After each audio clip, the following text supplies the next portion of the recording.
Allora io cedo il palco, questo prestigioso palco del Teatro Ariston di questa sera, a un uomo che non è soltanto un poeta, ma è anche un batterista, e non è soltanto un batterista, è anche un cantautore, e non è soltanto un cantautore, ma è un grandissimo cantautore che sta facendo uscire il suo primo disco geniale, bellissimo, come geniale e bellissima tra l'altro la personalità di questo giovane virgulto della terra trevigiana, benché trapiantato dalle lande milanesi, che si chiama Gerardo Pozzi.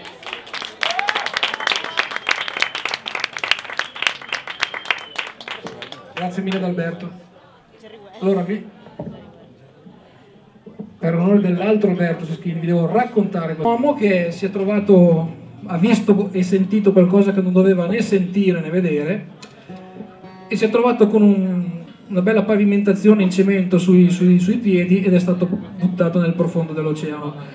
Ma post mortem si trova di fronte a un tribunale che gli dice: senti un po', se ci racconti quello che è successo noi possiamo fare qualcosa per te, cioè beccare i veri assassini, cioè, raccontaci. Allora lui a pieni polmoni racconta veramente la sua storia, quello che gli è accaduto e il perché e il cosa è successo nel momento in cui è stato affogato. Un po' di pathos per questa persona, perché il testo veramente è triste, l'avete voluto, io ve la canto una triste. Vai Jeremy! Grazie. Più triste che mai. Sentite i gabbiani, siamo di fronte all'oceano, ci sono i gabbiani. È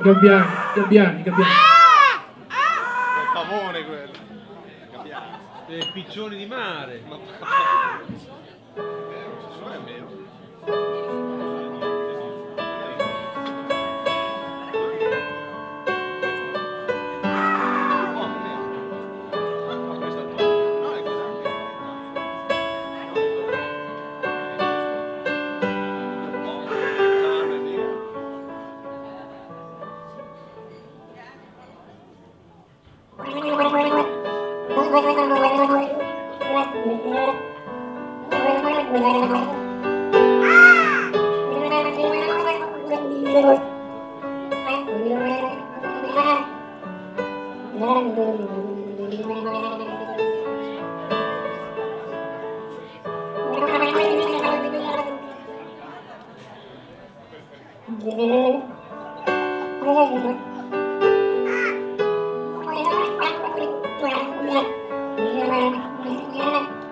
Oh.